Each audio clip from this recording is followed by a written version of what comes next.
Hey traders, this is Blake Morrow with Trader Summit, and it is Friday. Of course, I've got Jim Welsh from Macro Tides. Mr. Jim, what a summer week with some strong reactions to the weaker CPI and producer prices this week. What do you make of this price action? Well, it's constructive in the short term. I thought we would see the CPI drop. I thought you'd get a very strong knee-jerk reaction to that news, and the PPI also. So in that regard, Blake, this doesn't surprise me because the narrative is inflation's peaked, the Fed's going to pivot, so a lower CPI is just going to feed that narrative, and I think that's what we've seen. I think people are ahead of the curve and jumping the gun here because the Fed looks at wages in the labor market. And quite honestly, right now, that is more important to them than the drop in commodity prices and a drop from 9% to 8.5% in the CPI. And I think we're going to see messaging in the next few weeks coming out of the Fed, emphasizing that point going forward. And I just think the market just wants to believe that everything's going to be good. We're going to get a soft landing and so forth. And hey, it all may happen. I just think the market's ahead of itself here. Well, we still have, I guess the important thing is we're going to have, Jackson Hole coming up here on the 25th, I believe. So that's a little less than 2 weeks. So 2 weeks from this weekend. Yeah. And do you expect any type of messaging to come out around then? I mean, it seems like, employment's strong right now. Inflation's coming down. Like gas prices are starting to come down as crude dip below 100. I mean, are we gonna get some more maybe softer rhetoric from the Fed? I don't think so. I mean, again, a peak in inflation at 9% is very different than a peak in inflation at 4%. Sure. Yeah. And as I wrote in this last Monday's weekly technical review, we're going to go from 9% on the CPI down to 6% really very quickly. And what I'm going to be writing in the next few weeks is that I think it's going to get really difficult to get the inflation numbers after this initial unwind. It's going to be tough. Globalization, labor market tightness, and oil prices. If you think about that spike in the mid 70s, Blake, what happened was U.S. companies increased drilling 5-fold. So oil prices went from $3.73 to $12.74 to $39.79. And then by the mid 80s, we're back to 10. What we saw in the early 2010s, fracking really took hold. Oil went from 110 to 120 to 40, 45. Now look at the environment we're in. You can't do any more drilling. They won't let anybody build a pipeline, so no one will do drilling. So, and you've got, obviously anti-fossil fuel, mentality throughout the world. So my point is that the dynamics have changed materially over the last 50 years, whereas energy prices were allowed to then, instigate increased supply. That's not the case right now.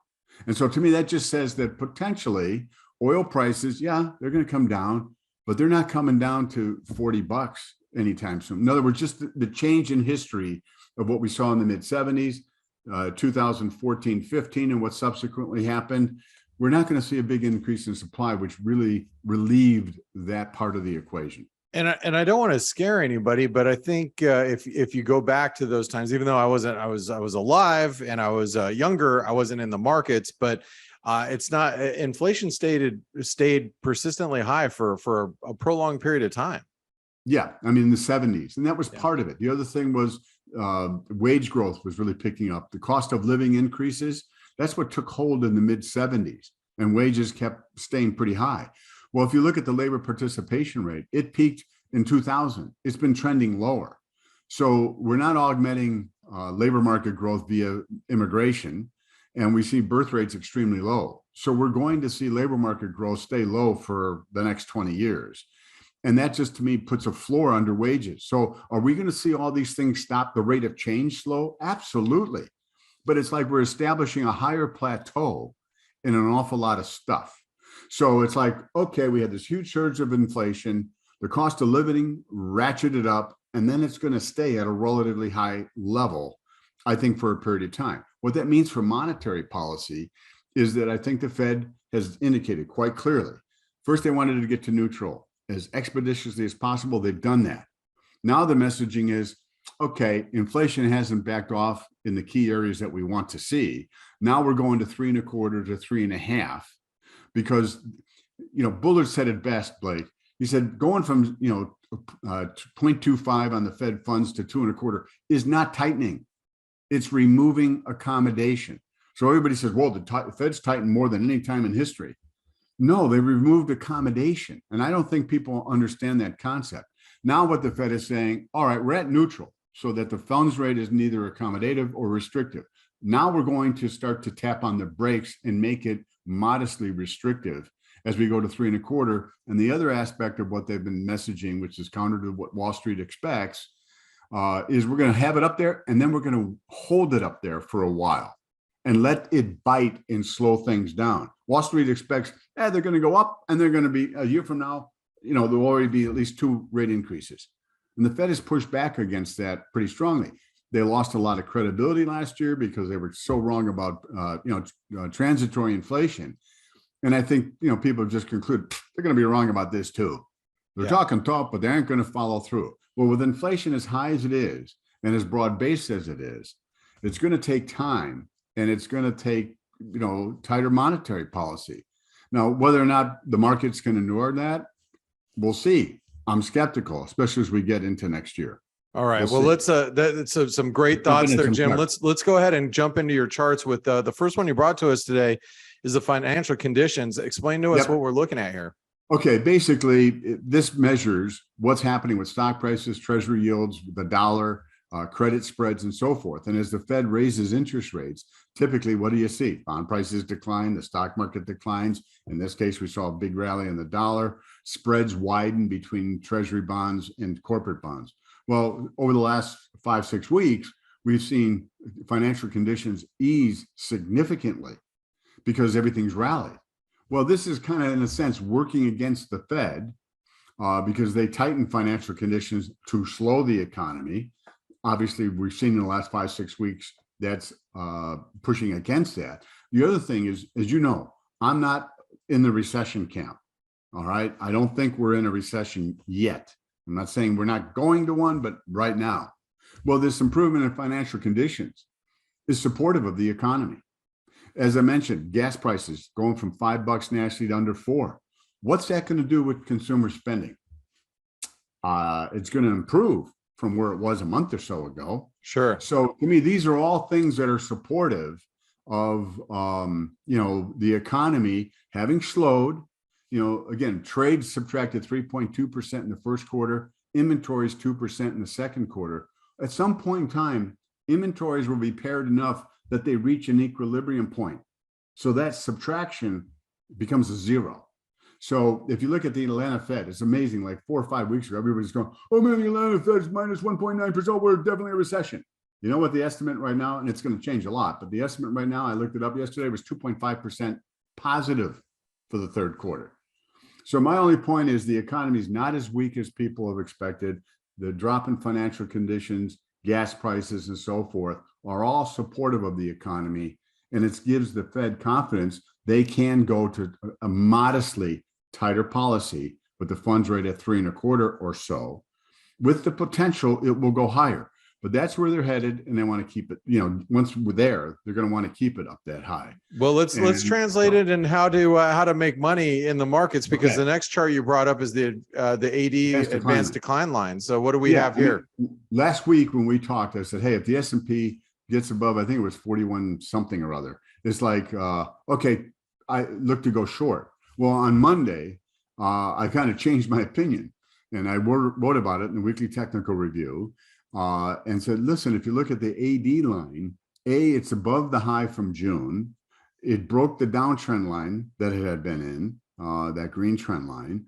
And the fact that it's higher, it broke the pattern of lower highs, lower lows. These are all constructive. Plus, I thought the CPI was going to drop a decent amount. and that the markets were going to like that. So to me, it was like, okay, it's too early to look to go short. And so to me, this is why, I try to keep an open mind. I thought we were going to have a pretty good rally when the S&P was down around 3740. We thought we were going to get a rally to 4,030, a little bit higher. Obviously, this has exceeded my expectations, but at the same time, I don't want to go short in front of a freight train. So, Right. There we are. Well, Okay. well, speaking of a freight train, let's talk about the S&P here, because you're talking just that you're not ready to be short just yet, but where do we get short? Okay. Well, the pattern to me, the way it's laying out here, Blake, as I said, the third item on that list up there is two paths. Okay. Either the bottom is in mid-June bottom, and we had wave one up where I have the A with the question mark. If the bullish pattern is that's one up, the B would be wave two. And now we're completing 1, 2, 3, 4, 5 for wave either, well, in the bullish pattern, it's wave three. What that implies is we're going to get a pullback for wave four. Now, wave two pulled the S&P down, what, from 39, I can't read the number, 48, I think, to 3722. So you dropped over 200 S&P points. So there's a risk that we're going to see a high here today, early next week, a pullback that should get at least to 4,070, closing a gap and so forth. That would be wave four in the bullish count. And then a wave five that will take the S&P up to 4,350, 4,400, and you'd have five up. And it's like, okay, that really increases the odds that the low in June was the low of the bear market. The alternate count is something that happened in April. You have three waves up. And as I had marked on this particular chart, the first rally was wave A, B, C, pullback for the B.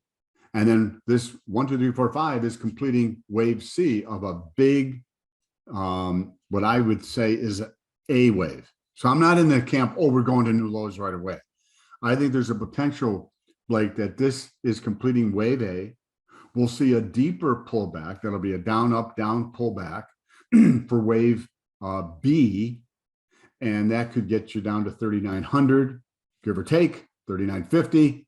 And then a C wave rally that would take you up to 4,500 to 4,600. In other words, this rally will, the C wave rally would pretty much equal the rally from 36, 37 to whatever the actual high proves to be. Those are the two paths.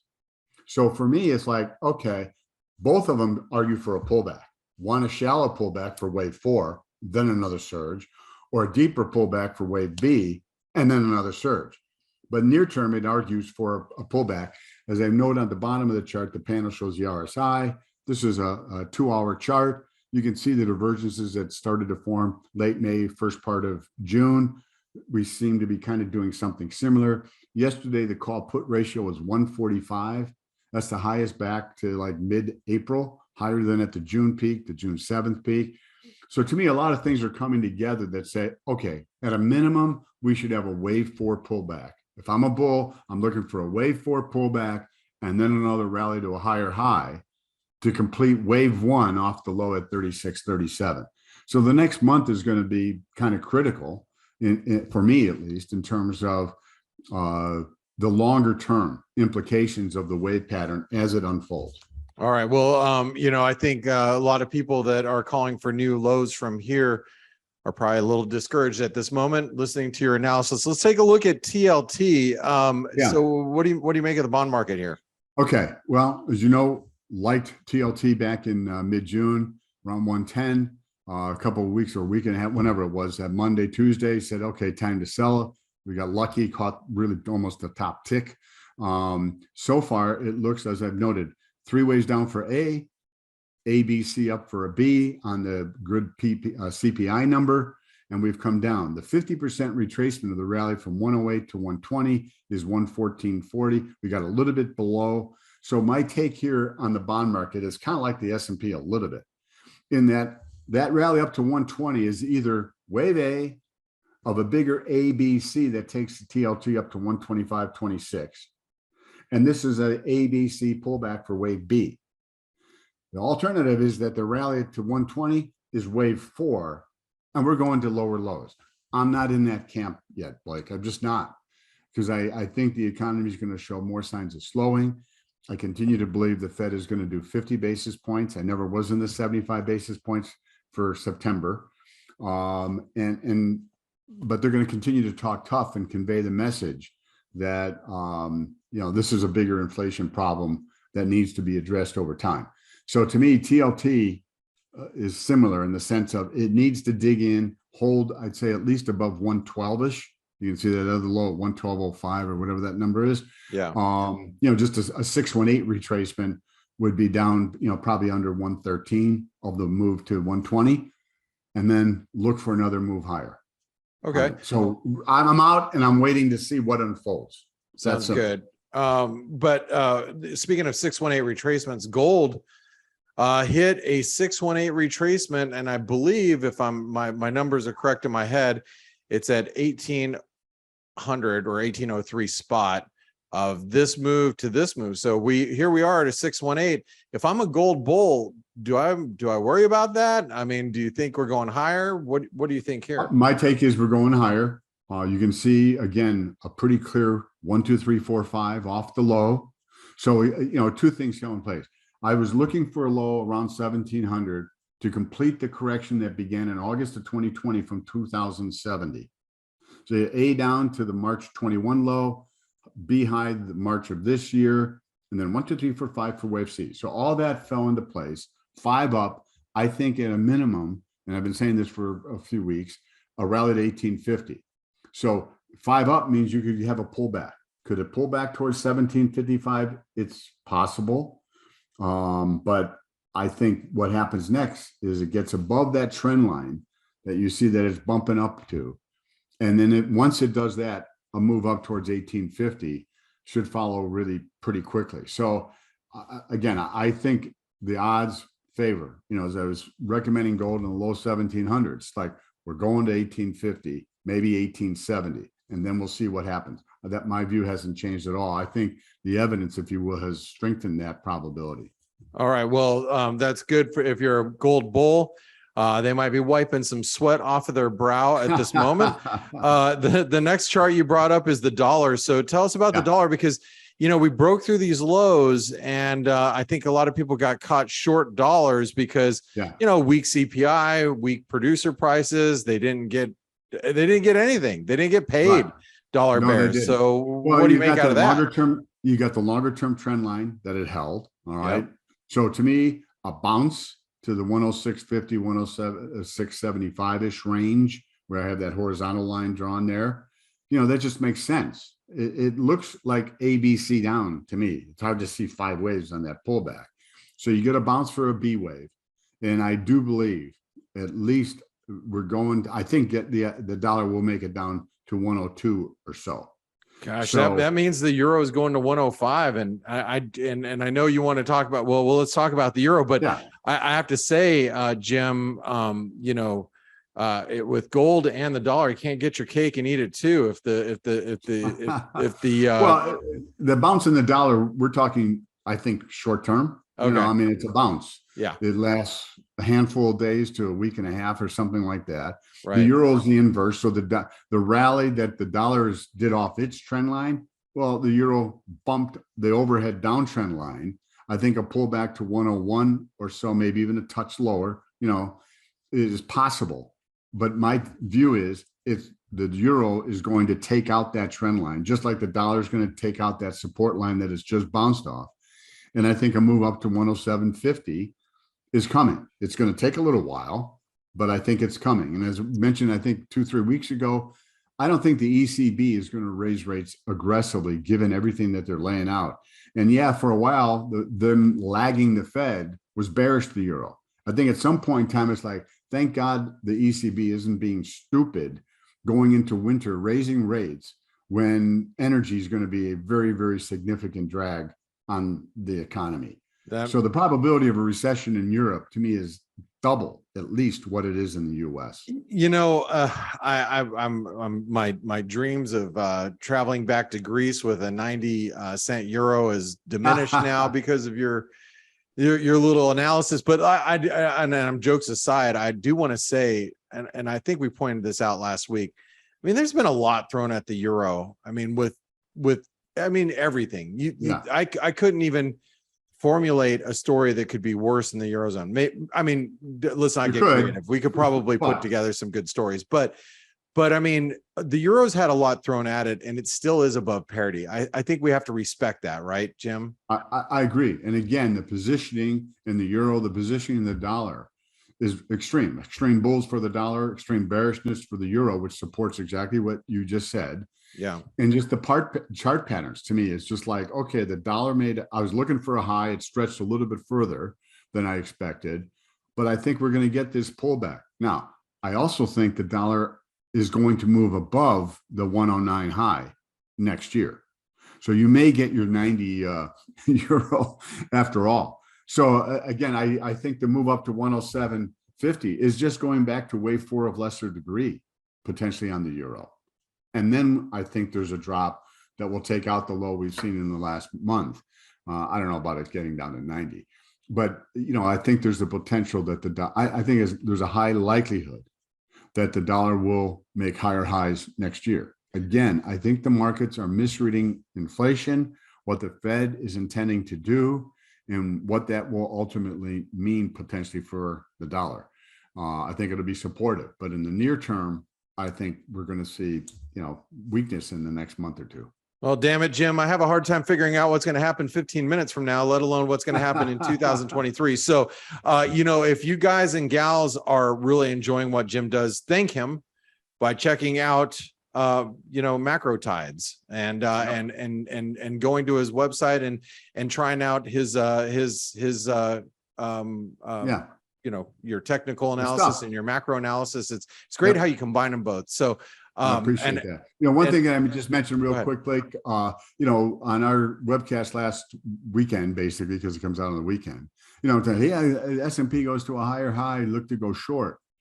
Well, on Monday, if somebody was a subscriber, they would have found out that, no, don't do that. And here are the reasons why.